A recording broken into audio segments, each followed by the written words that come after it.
It began with a silence so precise it could cut through glass. The kind of silence you only hear in New York at 3 a.m. When the taxis fade, the rain stops mid-sentence. And even your own heartbeat sounds like a confession. That was the night I realized I had been living inside a contract I never signed. Not written on paper, written in favors, expectations, and smiles that meant yes when I wanted to say no. I was the perfect executive assistant. The woman who remembered birthdays, guarded egos, and erased every trace of weakness before anyone noticed. But perfection is a form of silence too.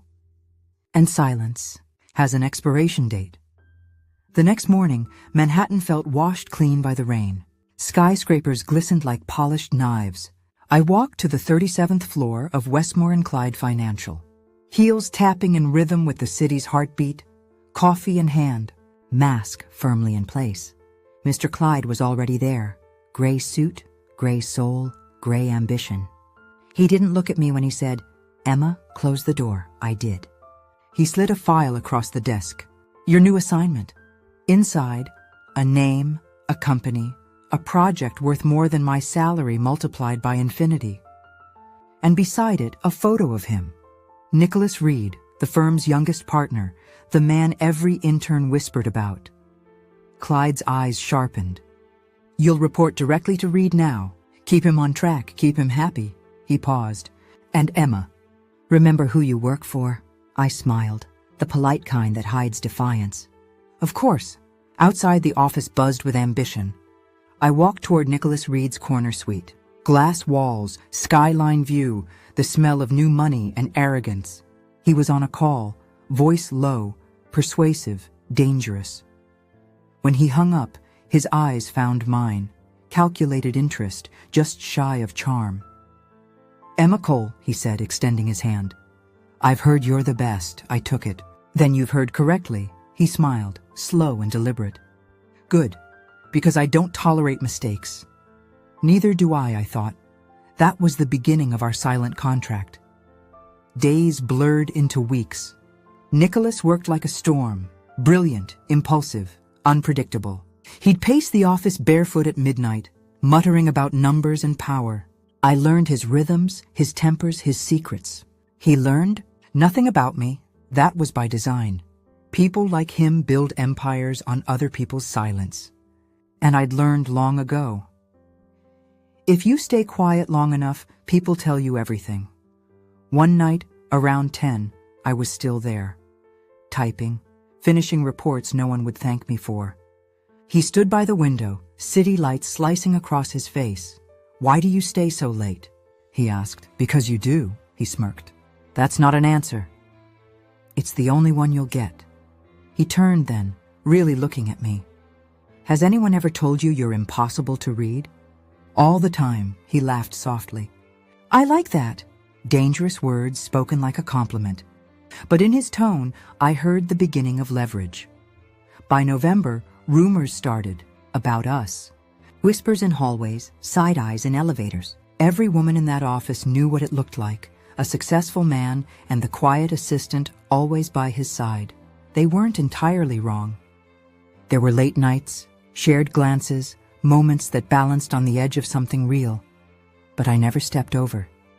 Not because I didn't want to, but because I already knew how that story ends. He'd been married once, divorced quietly, the kind of man who could charm a boardroom, destroy a life, and walk away without a wrinkle in his suit. I'd watched men like him since I was 22. I'd served their coffee, fixed their mistakes, and absorbed every lesson in silence. I wasn't there to fall in love. I was there to learn his game, and eventually to rewrite the rules. The first crack appeared during the Westbrook acquisition. Nicholas was supposed to lead. Clyde wanted to control him. They fought behind glass walls while the city watched. One night, Nicholas threw his pen across the room. "Clyde's sabotaging me," he said. "He's leaking numbers. I can feel it." "Then outplay him," I said. He looked at me like I'd handed him a weapon. And maybe I had. Within a week, he'd turned the deal around. Clyde took credit, as always. But Nicholas didn't forget who had given him the idea. He started trusting me. Not just with work, with the pieces of himself he hid from the world. The insomnia, the fear of becoming irrelevant, the loneliness no penthouse could cure. I listened. And every time I nodded, I wrote another clause in our silent contract. Then came the gala. Black tie, marble floors, chandeliers heavy with old money. Nicholas arrived in a tuxedo that looked tailored from arrogance itself. I wore black silk, hair pinned, smile sharpened to perfection. When he saw me, something flickered in his eyes. Surprise, maybe admiration, maybe something more dangerous. He offered me champagne. I accepted. Under the golden light, he leaned close and said, "You make power look beautiful, Emma." I smiled. "Power doesn't need to be beautiful. It needs to be useful." He laughed, slow and low. "I think you're both." Cameras flashed. Somewhere behind us, Clyde watched, and I knew that night would change everything. After the gala, everything shifted. Nicholas started walking into meetings with a kind of untouchable confidence, and when people looked at him, they saw me standing just behind his shoulder. The invisible hand that steadied the storm. But Clyde noticed, too. Old men like him could smell rebellion before it even began. One morning, he called me into his office. The blinds were closed, the light filtered thin as cigarette smoke. He said, "Emma, loyalty is everything in this business. I trust you know where yours lies." I met his eyes, steady. "Of course," he leaned back. "Good, because Reed's starting to think he can run this firm without me." He smiled, thin, poisonous. "Don't let his charm confuse you." I didn't answer. He didn't need to know that I was already way past confused. By December, Nicholas and I were working like two halves of the same mind. He would start a sentence, I'd finish it. He'd think a move, I'd make it real. The office whispered partnership, though neither of us dared to name it. Then one night, it stopped being professional. It was late. Too late for strategy, too quiet for lies. He was at the window again, city lights reflecting in his glass of whiskey. He said, "You ever wonder why people like us never sleep?" I smiled. "Because we mistake exhaustion for purpose." He turned, his tie undone, his voice lower. "You know what I envy about you, Emma?" "What's that?" "You never seem afraid." I didn't tell him that fear had simply learned to wear heels. When he kissed me, it wasn't sudden. It was something that had been waiting for permission for months. And for the first time in years, I let silence mean yes. For a while, it almost felt like happiness. Morning coffee shared in the stillness before the phones began to ring. His hand brushing mine when no one watched. The way his voice softened when he said my name. But power and love don't coexist for long. Not in places like this. Not in men like him. The first sign came disguised as praise. At a board meeting, he called me his secret weapon. Everyone laughed, and for a moment I did too. But later, in the mirror of the ladies' room, the words echoed differently. Weapon, not partner. Not equal. He'd drawn a boundary without realizing it, and I filed it away. Another clause added to the silent contract. A week later, Clyde made his move. He invited me to lunch at the kind of restaurant where deals are sealed with martinis instead of signatures.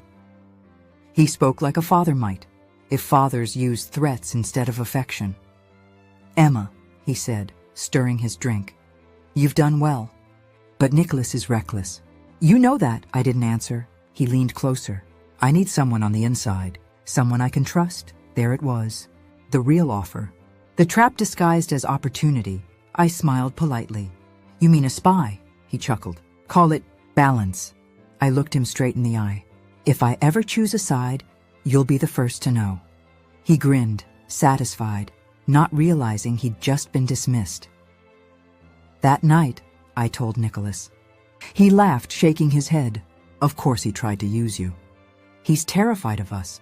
"Of you," I corrected. "No," he said, eyes gleaming. "Of us." He pulled me close. And I remember thinking, this is how revolutions start. With whispered plans in dark rooms and two people convincing each other they're untouchable. Over the next month, Nicholas began moving money, restructuring teams, preparing to launch a side firm that would bleed Clyde's empire dry. He told me everything, trusted me completely, and I did what I always did. I listened, took notes, smiled, but something inside me had begun to shift. Every decision he made was calculated, ruthless. Every kindness he showed was followed by a price. He once said, "Emma, loyalty is measured in what you're willing to destroy for me." I asked, "And what about what you'd destroy for yourself?" He didn't answer. That silence told me everything. The turning point came on a snowy Thursday. Clyde was gone, hospitalized after a heart attack.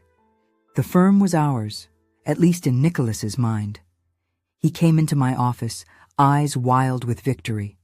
"We did it," he said. "Everything he built, it's ours now." I looked at him. "Is it?" He laughed. "Don't start doubting me now." But I wasn't doubting him. I was doubting who I'd become. The girl who once believed in fairness was gone. In her place stood a woman fluent in quiet revenge.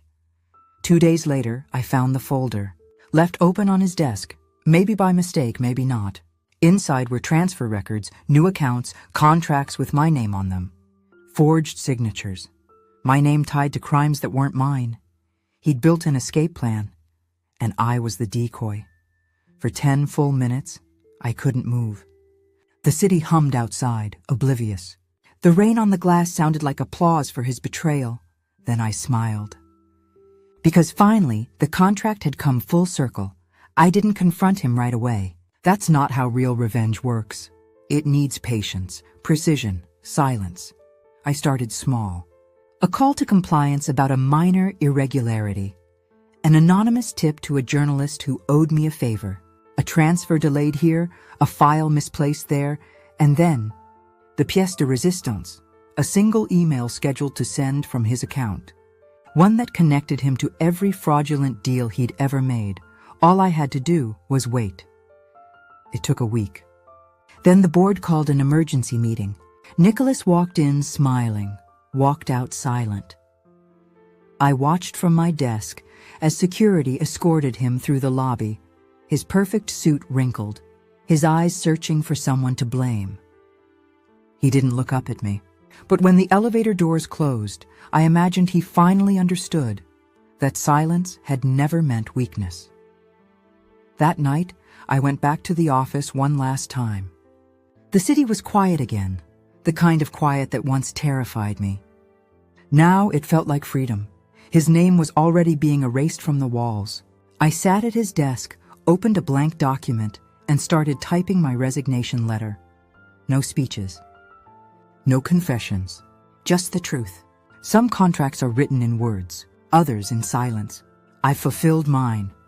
I hit print, left it on the desk, and walked away. But stories like this never end cleanly. 3 days later, I got a call from an unknown number. When I answered, there was only breathing. Then a voice, low, familiar. "Impressive work, Emma." "Nicholas?" He was calm, almost amused. "You really think you won?" "I didn't win," I said. "I ended it," he laughed softly. "You ended me. Don't confuse the two." The line went dead. I stood by the window, watching the snow dissolve into rain over the city that never sleeps. I realized something then. Power doesn't corrupt. It just reveals what's already there. And as much as I hated him, I couldn't deny the truth. Part of me had become him. The silence that used to protect me had turned into armor. And I wasn't sure I'd ever take it off again. The winter dragged on like an afterthought. New York was gray, breathless, and waiting for spring. I spent my days tying loose ends, deleting traces, preparing for a quiet exit. Everyone assumed I'd been promoted. Clyde's golden successor, the woman who'd survived 2 kings. No one asked how, and I didn't offer explanations. That's the thing about silence. People will fill it with whatever story makes them most comfortable. A week later, the papers finally ran the story. Nicholas Reed, under investigation for corporate fraud. His photo sat above the fold. Confident jaw, careless smirk, the portrait of a man who believed he'd never be caught. The article didn't mention me by name, but the subtext was there for anyone who could read between the lines. The loyal assistant who saw everything. That was fine. Let them guess. Mystery has more power than confession ever will. Still, there were nights I couldn't sleep. Nights when I'd hear the echo of his voice in the rain or see him reflected in the city lights, a ghost wearing my ambition. Because the truth was, I missed the game. Not him, not his touch or his words, but the pulse of power. The way silence hummed with meaning when we worked side by side. You don't spend years in someone's orbit without inheriting a bit of their gravity. Then, one afternoon, I walked into a cafe in Midtown. It was snowing outside, that soft kind of snow that doesn't stick, just dissolves like secrets on warm skin. And there he was, Nicholas, sitting alone at a corner table, no suit, no entourage, just a man and a black coffee. His eyes found me instantly. Of course they did. He didn't stand. He just gestured to the seat across from him. For reasons I still can't explain, I sat down. For a moment, neither of us spoke. The city buzzed around us, the sound of people who still believed their futures were intact. Then he smiled. Not the charming one. The real one, the tired one. You look good, he said. So do you, I lied. He nodded, tracing the rim of his cup. I thought you'd be halfway across the world by now. I was, I said. Halfway, that made him laugh. A small broken sound. Do you ever regret it? Which part? He looked up. All of it, I thought about it. The long nights, the stolen glances, the unspoken deal that had consumed us both. Then I said, I regret not ending it sooner. He leaned back, studying me. You think you're free of me, Emma, you're not. You'll keep doing this, climbing, calculating, smiling when you want to scream. Maybe, I said, but at least now I do it for myself. His eyes softened, a hint of sadness, or maybe pride. You were always the better player. No, I said, just quieter. When I left the cafe, the cold hit me like a rebirth. The snow had stopped. The sky was the color of forgiveness. I walked past the mirrored windows of Fifth Avenue, and for the first time, I didn't look for my reflection. Months passed. I took a job with a smaller firm, one that didn't believe power had to sound like shouting. My new office overlooked Bryant Park. The world outside moved slower here, softer. Sometimes, when the wind rattled the glass, I'd think of Nicholas, wonder if he'd found a new silence to live inside. I never saw him again. But once, late at night, an envelope arrived at my desk.